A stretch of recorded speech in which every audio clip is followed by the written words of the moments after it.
Assalamualaikum warahmatullahi wabarakatuh. Saya Nika Oktavia Nurfitri NIM 250.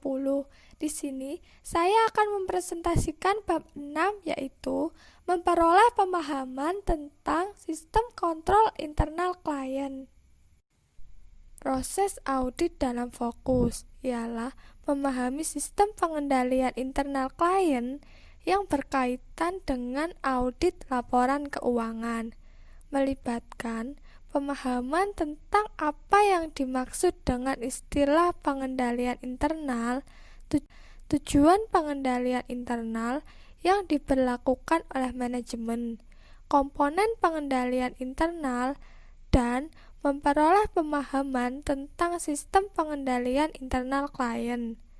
Juga membahas pentingnya mengevaluasi bagaimana desain dan implementasi pengendalian akan mencegah kesalahan penyajian material terjadi. 6.1 Pengendalian internal ditentukan. Pengendalian internal adalah konsep yang sangat luas dan mencakup semua elemen organisasi sumber daya, sistem, proses, budaya, struktur, dan tugasnya. Pengendalian internal didefinisikan dalam standar audit sebagai proses yang dirancang, diterapkan, dan dipelihara oleh pihak yang bertanggung jawab atas tata kelola, manajemen, dan personel lain untuk memberikan jaminan yang wajar tentang pencapaian tujuan entitas yang berkaitan dengan keandalan pelaporan keuangan, efektivitas dan efisiensi operasi, dan kepatuhan terhadap hukum dan peraturan yang berlaku. Istilah pengendalian mengacu pada setiap aspek dari satu atau lebih komponen pengendalian internal. 6.2 Tujuan pengendalian internal. Ada 7 tujuan pengendalian internal yang diterima secara umum. Yang pertama, nyata. Terdapat kontrol yang diterapkan untuk memastikan bahwa transaksi fiktif atau duplikat tidak disertakan dalam pembukuan dan catatan organisasi. 2. Direkam. Terdapat pengendalian yang akan mencegah atau mendeteksi kelalaian transaksi dari pembukuan dan catatan organisasi. 3. Berharga. Terdapat pengendalian untuk memastikan bahwa jumlah yang benar diberikan untuk transaksi.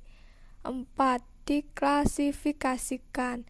Terdapat pengendalian untuk memastikan bahwa transaksi dibebankan dan dialokasikan ke akun buku besar yang benar. 5. Diringkas. Terdapat pengendalian untuk memastikan bahwa transaksi dalam pembukuan dan catatan diringkas dan dijumlahkan dengan benar. 6. Diposting. Terdapat pengendalian untuk memastikan bahwa akumulasi total dalam file transaksi ditransfer dengan benar ke buku besar dan ke buku besar pembantu. 7. Tepat waktu. Terdapat pengendalian untuk memastikan bahwa transaksi dicatat dalam periode akuntansi. 6.3 Pengendalian internal tingkat entitas. Asal 315, pengendalian internal terdiri dari 5 komponen. Yang pertama, lingkungan pengendalian. 2. Proses penilaian risiko entitas. 3. Proses penilaian risiko entitas. 3. Sistem informasi. 4. Aktivitas pengendalian.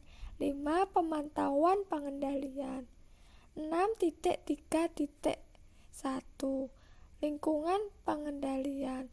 Lingkungan pengendalian menentukan ada suatu entitas dan mempengaruhi kesadaran pengendalian dari orang-orangnya. Ini adalah dasar untuk semua komponen pengendalian internal lainnya. dan sering dianggap sebagai kombinasi dari budaya, struktur, dan disiplin organisasi. Lingkungan pengendalian juga menetapkan dasar untuk pengendalian internal yang efektif, memberikan disiplin dan struktur, mencakup elemen antara lain komunikasi dan penegakan integritas dan nilai-nilai etika. 2. Komitmen terhadap kompetensi. 3. Partisipasi pihak yang bertanggung jawab atas tata kelola. 4. Filosofi manajemen dan gaya operasi. 5. Struktur organisasi. 6. Penetapan wewenang dan tanggung jawab. 7. Kebijakan dan praktik sumber daya manusia. 6.3.2 Proses penilaian risiko entitas.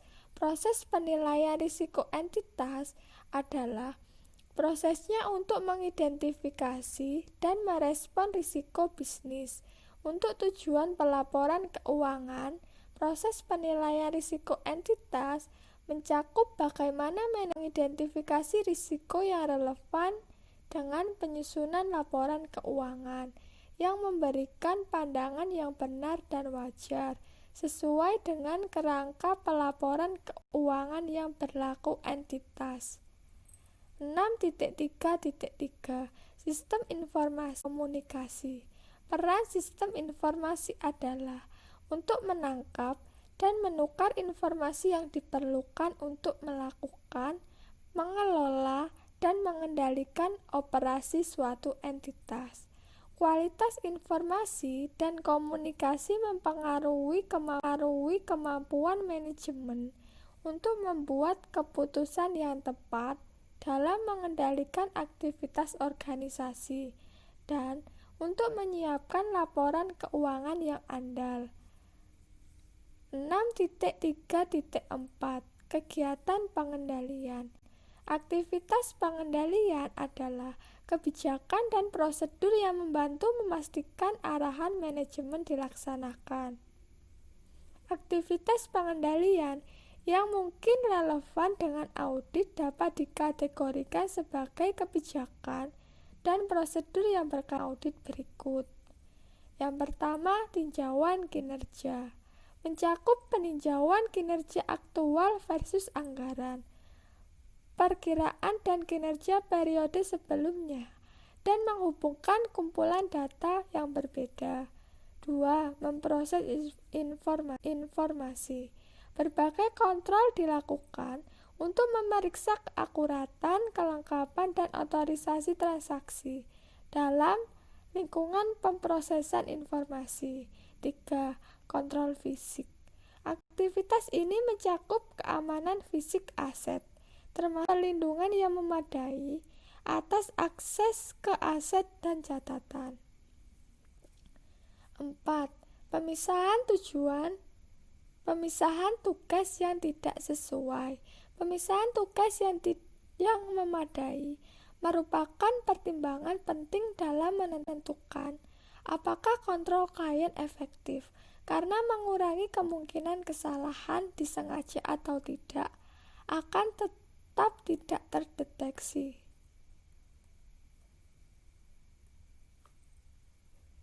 6.3.5 Pemantauan pengendalian. Pemantauan adalah proses menilai kualitas kinerja pengendalian internal dari waktu ke waktu. Kegiatan pemantauan dapat mencakup penggunaan informasi yang diperoleh dari komunikasi dengan pihak eksternal. Misalnya, pelanggan biasanya memverifikasi dan menguatkan dan penagihan klien dengan membayar faktur mereka dengan mengeluh tentang penagihan yang berlebihan. 6.3.6 Pengendalian internal dalam entitas yang lebih kecil, seringkali terdapat batasan seputar kemampuan entitas untuk menerapkan pengendalian internal yang efektif dikarenakan jumlah karyawan yang sedikit. yang pada akhirnya berdampak. 6.4 Pengendalian internal tingkat transaksi. Kontrol tingkat transaksi adalah kontrol yang mempengaruhi transaksi atau kelompok transaksi tertentu. Transaksi dalam pengertian ini mengacu pada transaksi yang biasanya dicatat dalam buku besar untuk klien dan rentang dari permulaan transaksi hingga pelaporan transaksi dalam laporan keuangan. 6.4.1 Contoh arus transaksi proses penjualan. Alur transaksi dalam proses penjualan tipikal untuk klien yang menjual barang mencakup proses pemesanan, persetujuan kredit, pengiriman barang, faktur pelanggan, dan pencatatan penjualan dan piutang dagang. Alur transaksi untuk klien yang menjual layanan adalah sama, tetapi bukannya mengirimkan barang, klien menjual atau melakukan layanan. 6.4.2 Contoh arus transaksi proses biaya penjualan. Biaya penjualan dapat mencakup pembelian persediaan, penambahan biaya, dan kelebihan biaya. Mengurangi biaya penjualan untuk setiap persediaan yang tersisa, dan mentransfer nilai persediaan yang ada ke persediaan umum buku besar di neraca. 6.5 Mendokumentasikan pengendalian internal. Bentuk dokumentasi yang paling umum meliputi: pertama, narasi. Ini adalah bentuk dokumentasi yang paling umum, terutama di lingkungan yang lebih kecil, di mana aktivitas akuntansi dan pengendalian internal sederhana, atau di mana aliran transaksi tertentu relatif sederhana dan langsung. 2. Diagram alir dan diagram logika. Bentuk dokumentasi ini digunakan di lingkungan yang lebih besar dan lebih kompleks.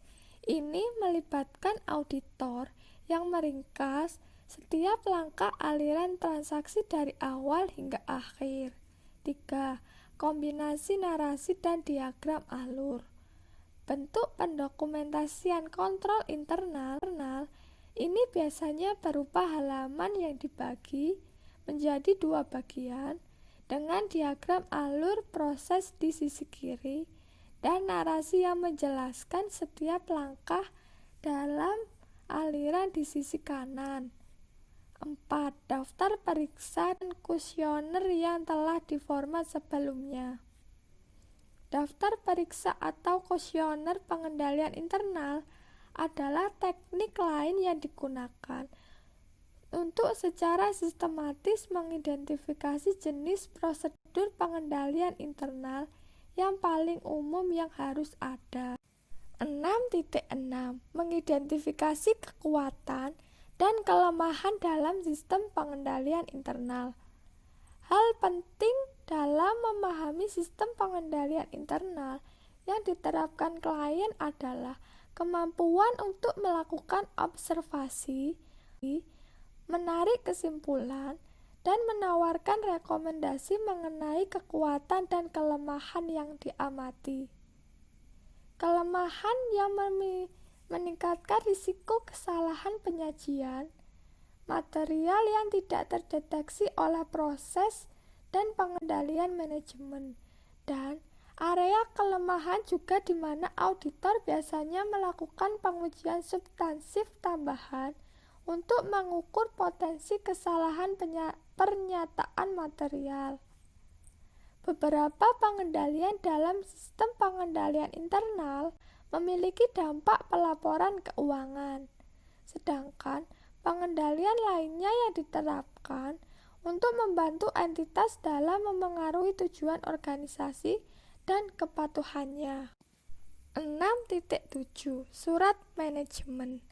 Surat manajemen adalah penyampaian yang disiapkan oleh tim audit dan diberikan kepada pihak yang bertanggung jawab atas tata kelola. Surat manajemen membahas kelemahan pengendalian internal, dan hal-hal lain yang ditemukan selama audit. Tujuan surat manajemen adalah untuk memberitahu klien tentang rekomendasi auditor untuk meningkatkan pengendalian internalnya. Pertimbangan profesional yang signifikan diperlukan dalam memutuskan apakah kelemahan yang diidentifikasi cukup signifikan untuk menjamin komunikasi kepada manajemen dan pihak yang bertanggung jawab atas tata kelola. Sekian presentasi dari saya. Jika ada salah kata, mohon maaf. Terima kasih. Wassalamualaikum warahmatullahi wabarakatuh.